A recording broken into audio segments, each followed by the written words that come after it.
They always praised my sister like a saint, while I was nothing but a shadow in my own home. At a family gathering, my mother screamed, "Learn from Emily, the daughter who sends us $4,000 every month."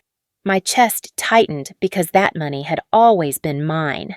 When I tried to speak, my father roared, "Stop stealing her accomplishments." That night, I realized my life had been built on a lie. But the cracks in their golden cage were spreading, and I was about to discover a secret so twisted it would shatter everything forever. I grew up inside a picture frame. At least, that's how it felt. Every holiday, every birthday, every meaningless Sunday brunch was transformed into a spectacle, carefully staged for Facebook. My parents would beam at Emily, their perfect daughter, while I sat at the edge of the table, invisible. They posted pictures of Emily holding awards, Emily in designer dresses, Emily's smile glowing like a magazine cover. And me? If I appeared at all, I was the awkward blur in the background, the family's unwanted shadow. The captions hurt the most. "So proud of our Emily, always making us shine." Or worse, "We wish Olivia would follow her sister's example." At first, I tried to shrug it off. After all, it was just social media, just pixels on a screen. But the problem was, those pixels became my prison. Family friends, neighbors, even co-workers looked at me differently, echoing the lies my parents told online. Soon, their image of Emily as the golden child and me as the selfish, ungrateful daughter wasn't just fiction. It became my reality.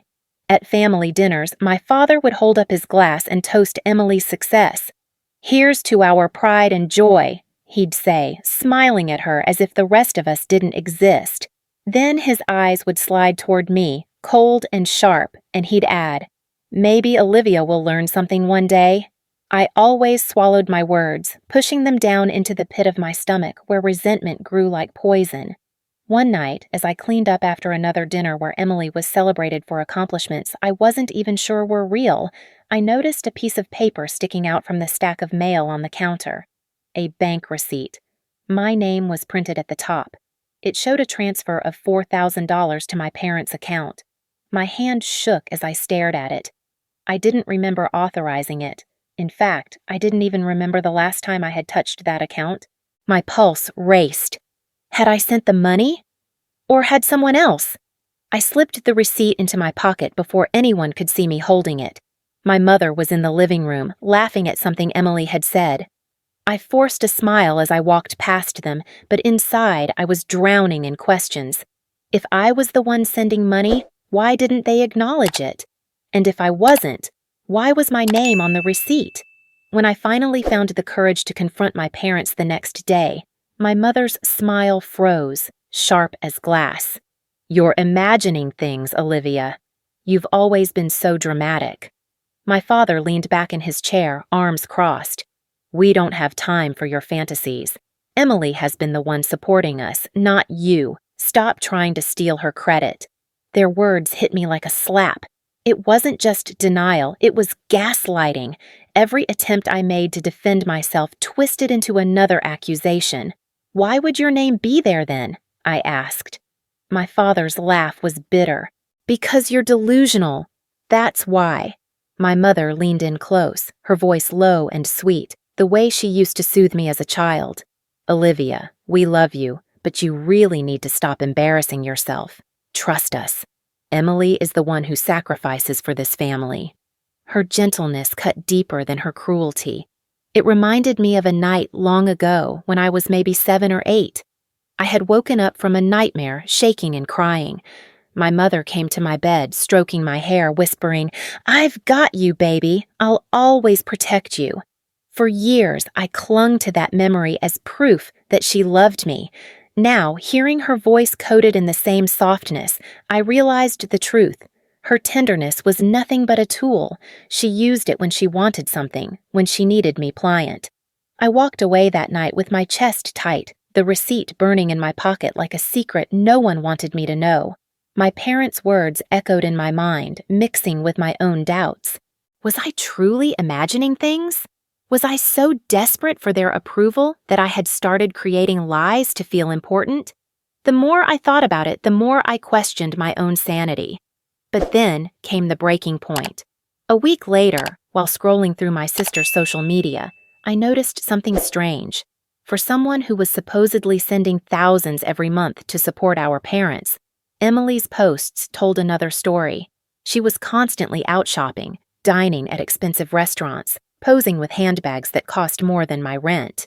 Yet, when I clicked on a photo that tagged her location at a boutique, I saw a comment from a friend. "Girl, how do you afford all this? I thought you lost your job last year." Emily hadn't replied. My curiosity turned to suspicion. That night, I did what I had never dared to do before. I logged into the online banking app I barely touched. The numbers hit me like a lightning bolt. My account had been drained in steady, precise amounts over months. Transfers labeled to my parents' account, exactly $4,000 at a time. And Emily's account, the one my parents bragged about, was almost empty. My heart pounded so loud I could hear it in my ears. The golden family image was cracking, and behind it was something rotten. I shut the laptop, my hands trembling, and whispered into the dark, "They've been lying to me, to everyone." I didn't know yet how far the lies would go. I didn't know that what I had uncovered was only the first thread in a web that stretched deeper than I could imagine. But one thing was clear. Whatever story my parents had built around Emily, it wasn't real. And if I didn't find the truth soon, I would lose more than just money. I would lose myself. The weeks after discovering my drained account felt like moving through quicksand. Every word my parents spoke, every glance they cast toward Emily weighed me down.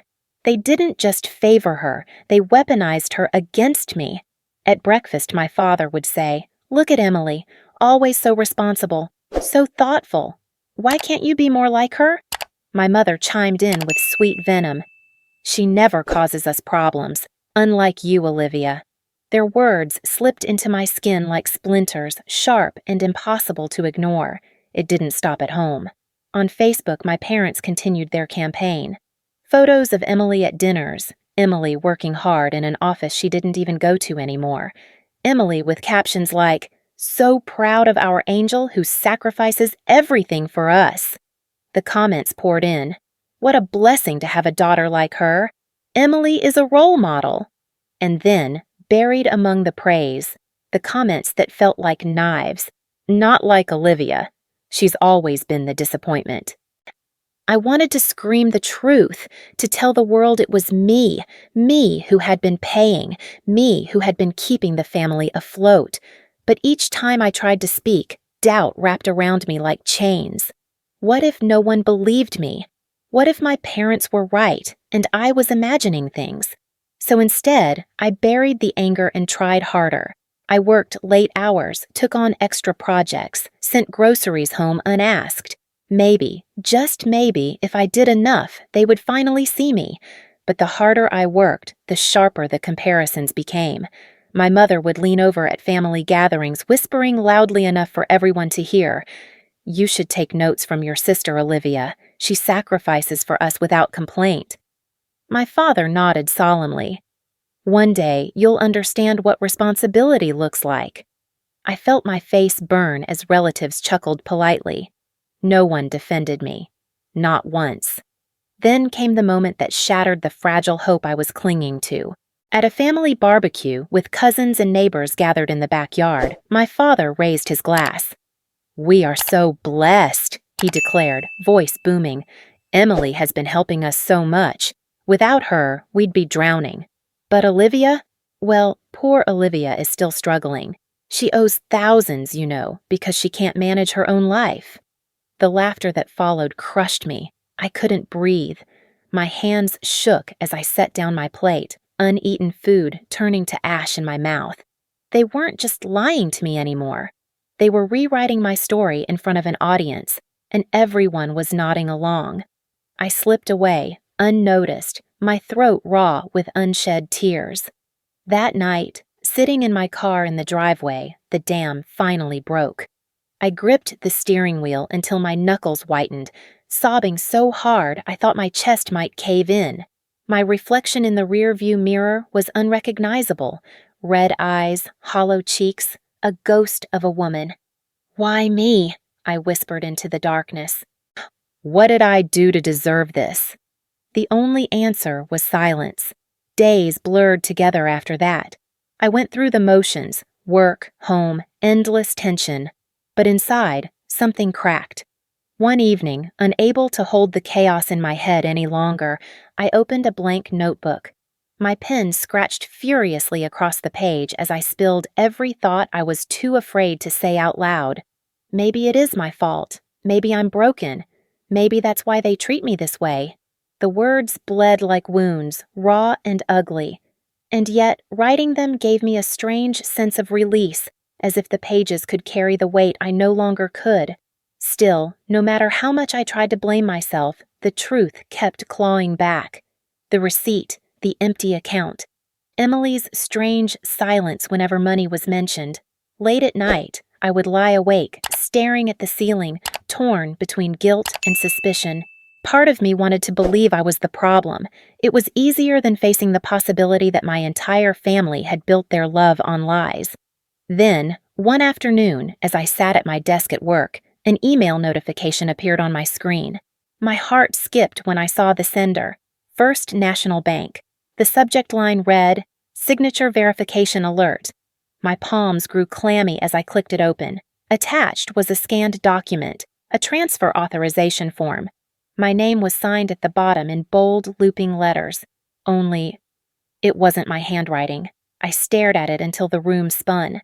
Someone had signed my name, stolen my money, and built an empire of lies around my silence. My breath came in shallow gasps as realization crashed over me. It wasn't incompetence. It wasn't my imagination.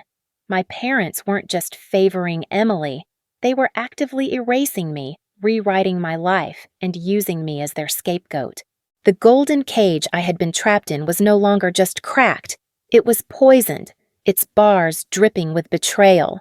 And now I knew, without question, that I had been sacrificed. The living room was crowded, the air thick with the smell of roasted meat and the chatter of relatives. I stood near the wall, arms crossed, trying to disappear. My mother clinked her glass for silence, her eyes bright as if she were about to announce something monumental. Then her voice rose, sharp and triumphant. "Emily has been sending us $4,000 every month. 4,000! What a blessing she is to this family!" Her words hung in the air like a bell tolling my own death. Heads turned toward Emily with admiration, and then to me with pity.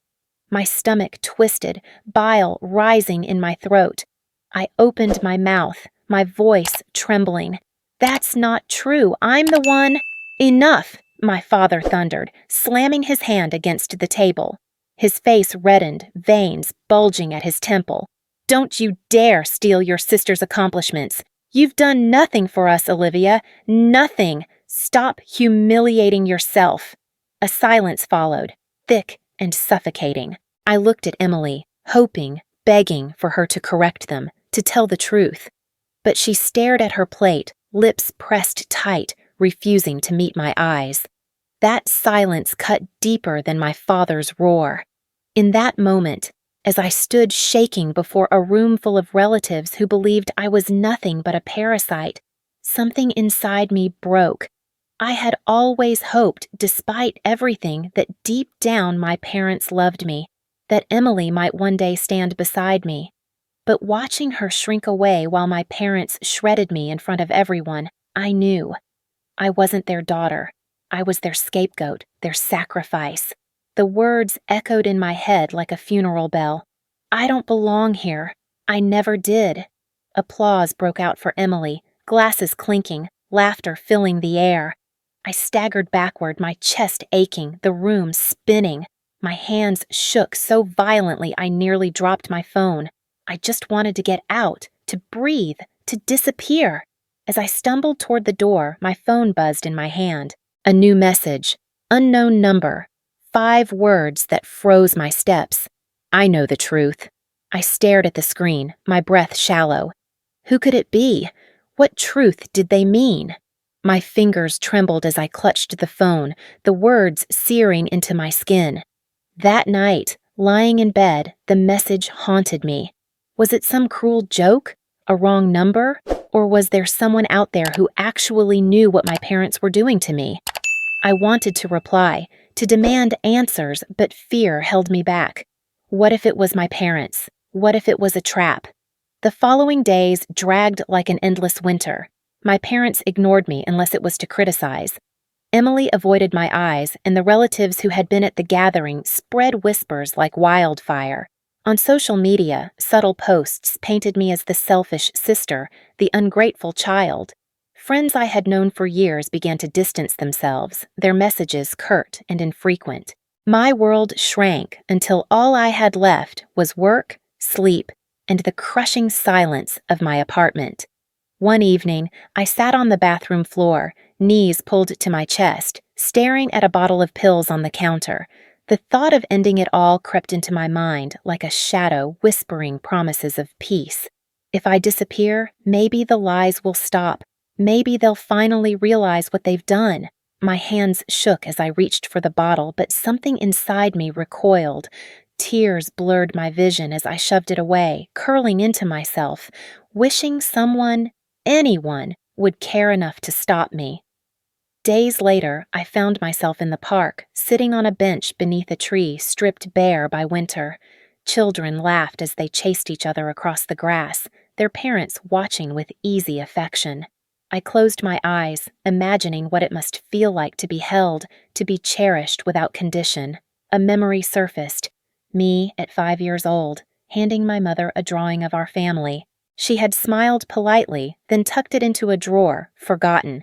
Beside her, Emily's scribbles had been pinned proudly to the fridge. Even then, I had known the difference. "Why wasn't I ever enough?" I whispered, my voice lost in the breeze. That night, back in my apartment, my phone buzzed again. The same unknown number. Another message. "Do you want proof?" My heart stopped. Proof. The word lit a fire inside me, part terror, part desperate hope. My fingers hovered over the screen. Whoever this was, they weren't lying about knowing something.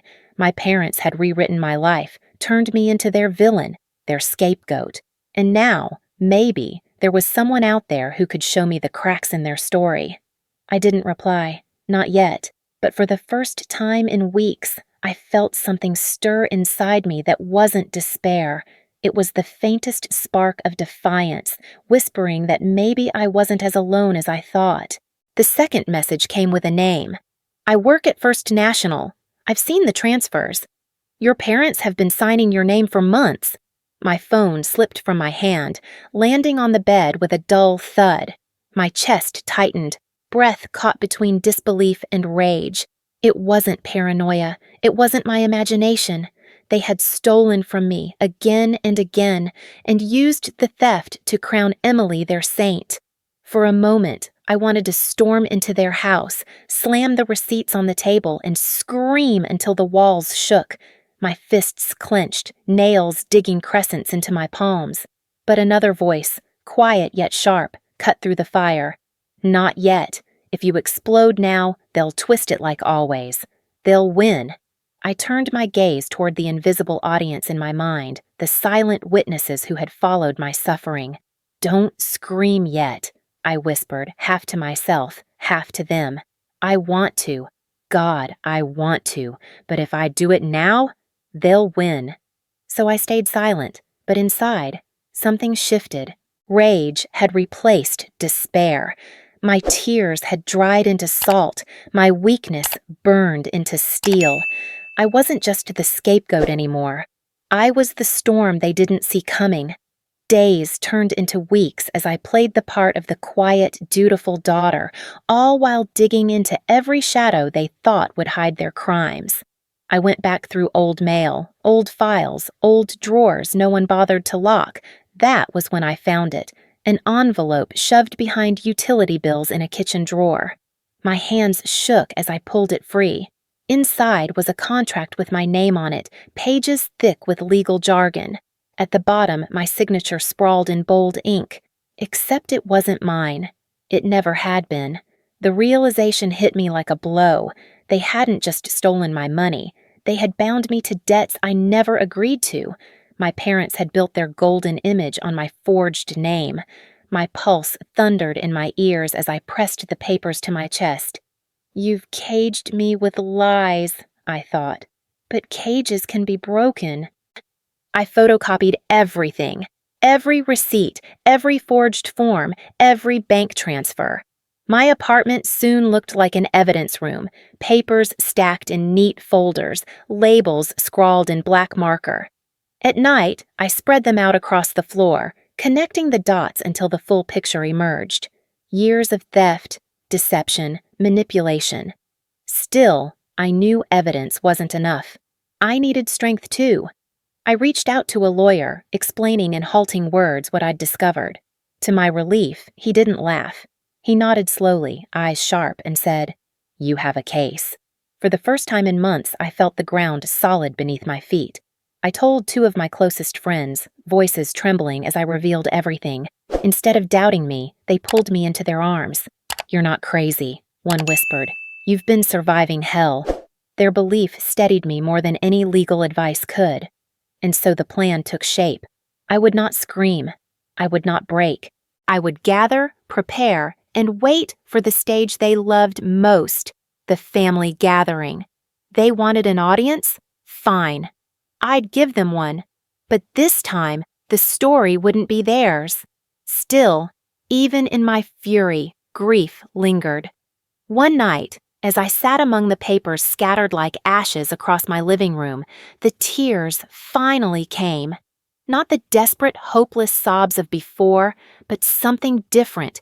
Tears of mourning, of letting go. I cried for the girl I had been, the one who wanted nothing more than her parents' love. And when the tears slowed, I wiped my face, breathing deep. This time, my heart didn't feel hollow. It felt resolute. The night sky outside was dark, but I felt a fire inside me. I whispered into the silence. They made me into their scapegoat. Now I'll make them face the truth. The next day, as if summoned by fate, Emily called. Her voice was hesitant, almost fragile. "Olivia, can we meet? There's something I need to confess." I froze, phone pressed to my ear. My sister, silent accomplice, perfect daughter, the one who had let me drown without lifting a finger, wanted to talk. My pulse quickened, thoughts spinning. What could she possibly have to admit? The living room buzzed with chatter as cousins, aunts, and uncles filled every chair, the scent of roasted chicken and cologne clinging to the air. This was the stage my parents loved, an audience, a chance to shine. My father stood at the head of the table, beaming, his glass raised. Emily sat beside him, her hands folded neatly in her lap, eyes lowered. I cleared my throat. The room quieted, attention flickering toward me like a spotlight I had never been allowed before. My heart pounded, but I forced the words out. "I have something to show you all." My mother's smile faltered. "Olivia, don't start." I cut her off. "No, you've lied long enough." I pulled a folder from my bag and laid the first sheet on the table, a bank receipt with my name forged at the bottom. Then another, and another. Gasps rippled through the room as I spread them out like cards in a game I was finally winning. "For years, you've been told Emily sends money to support our parents. That's a lie. It's been me. And here's the proof." Eyes darted between me, the papers, and Emily. Silence thickened until I turned to her directly. "Tell them, Emily. You know the truth, don't you?" She froze, her lips parting, closing, then parting again. Her hands trembled in her lap. My parents' eyes bore into her, sharp as knives. "Emily," I pressed, my voice steady. "Say it." Finally, she whispered, I never sent the money." The room erupted in murmurs, shock spreading like wildfire. She looked at me, shame flooding her face. "It was never me. They used your account, Olivia. I kept quiet because—" Her voice broke. "Because I was afraid of them too." The ground seemed to shift under my parents' feet. My mother's face twisted, her mask cracking. "She's lying!" she shrieked, pointing at me. "Olivia forged those papers. She's jealous." But I wasn't finished. My hand hovered over my phone. "If you won't believe the papers, maybe you'll believe this." With one tap, the TV on the wall flickered alive. I had mirrored my screen, and now, one by one, I displayed the documents, the receipts, the emails, the contracts with signatures that weren't mine. Gasps turned to outrage, whispers to accusations, and then I pressed the final button. "It's already online," I said. "Every document, every receipt. The world knows the truth." The room exploded. Relatives shouted, some in disbelief, others in fury at my parents. My father's face purpled, veins bulging as he slammed his fist on the table. My mother's voice cracked, switching from anger to desperation. "How could you do this to us, Olivia? We're your family." "No," I said, my voice cold but steady. "You stopped being my family the moment you made me your scapegoat." Within hours, the internet was ablaze. Notifications poured into my phone. Comments, shares, hashtags. Justice for Olivia trended across platforms, strangers rallying behind me. Screenshots of the forged documents spread like wildfire, dissected by strangers who didn't even know me but recognized injustice when they saw it. For the first time, I wasn't invisible. My parents, however, were unraveling. They shouted over each other, desperate to rewrite the narrative, but no one was listening anymore. Their friends unfollowed them, their neighbors whispered, and the relatives who once joined in their laughter now stared at them with disgust. Emily sat crumpled in the corner, her perfect image shattered. Calls came in, her boss demanding answers, colleagues whispering about dishonesty. Her career, built on borrowed shine, began to crumble in real time. She looked at me with wide, wet eyes as if I had destroyed her, but it wasn't me. It was the truth she had helped bury. When the chaos reached its peak, I slipped outside. The night air was cool against my flushed skin, the stars faint but steady above me. For the first time in years, I inhaled deeply without the weight of their judgment pressing down on my chest. The world was still broken, my family still toxic, but in that moment, I felt something I had long forgotten. Worth. I leaned against the porch railing, eyes closing as the wind brushed against my hair. The murmurs of chaos inside faded, replaced by the sound of my own heartbeat, steady, alive, mine. For once, I wasn't just surviving. I was standing. But peace never lasts long in a war. The door creaked open behind me, and my father's voice sliced through the night. "If you are no longer our daughter," he growled, eyes glinting with fury, "then you'd better watch your back." My mother's voice followed, low and venomous. "You think this is over, Olivia? It's only just begun." The chill in the night air deepened, but I didn't flinch. I held their gaze, steady and unafraid, even as my stomach twisted, because I knew they were right about one thing. It wasn't over. In the days that followed, the empire my parents had built on lies collapsed like a house of cards. Relatives who once praised them now cut ties, unwilling to be associated with fraud. Their social media, once filled with adoration, became a battlefield of condemnation. Old friends unfollowed, neighbors crossed to the street to avoid them. The golden image they had polished for decades was tarnished beyond repair. Emily, once paraded as a saint, watched her career dissolve. Her office received endless calls, whispers spreading that she had stolen credit for another's sacrifices. Contracts were canceled, partnerships dissolved. For years, she had stood on the pedestal my parents built beneath her, but now that pedestal was crumbling and she was left exposed. For me, it was different. For the first time, people reached out, not to scold, not to compare, but to apologize. An aunt who had mocked me at the barbecue sent a long message. "I believed their lies, Olivia. I'm so sorry." What? A former family friend called in tears, admitting she had thought I was ungrateful. I see now how wrong I was. Each apology was a small stitch, mending the fabric they had torn, proof that truth, once revealed, carried its own weight. The community that had once swallowed their stories now saw me clearly. Online, strangers sent messages of encouragement. Some wrote about their own families, their own scars, their own scapegoat roles.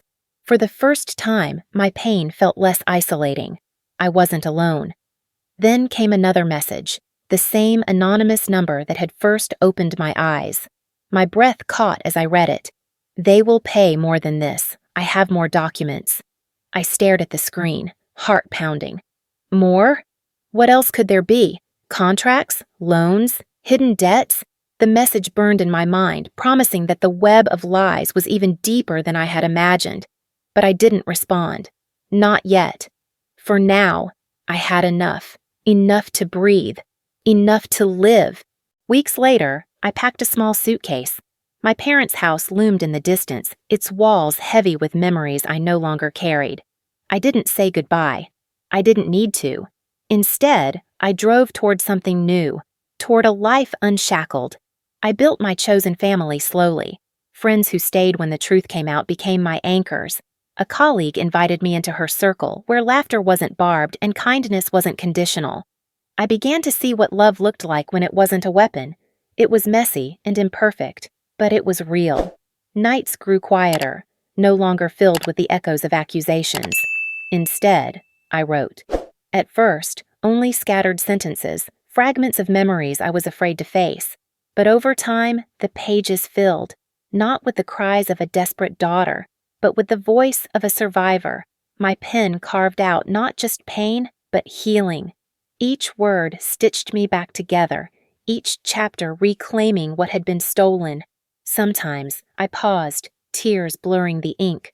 But these tears were different, no longer of despair, but of release. They were the tears of someone who had been broken and had chosen to rebuild. One night, I looked at the growing stack of pages beside me and realized this wasn't a diary anymore. It was a book, a story of betrayal, survival, and rebirth. A story I hoped might one day guide others through their own darkness. On the final page of one draft, I wrote the words I had longed to believe. I am no longer the scapegoat. I am me. I leaned back, the weight in my chest lifting. Outside my window, dawn was breaking, soft light spilling across the sky. It felt like a promise that new beginnings could rise from even the darkest nights. But as I closed the notebook, my phone buzzed once more. The same anonymous number. No words this time, just a file attachment waiting to be opened. My pulse quickened. There were still secrets left in the shadows, still stories that hadn't been told. I didn't open it, not yet. Some truths can wait until you're ready. But as I set the phone down, I smiled faintly. Whatever it was, I wasn't afraid anymore. Because now, I wasn't the daughter they tried to erase. I wasn't the scapegoat trapped in their cage. I was Olivia Carter. And this time, the story was mine.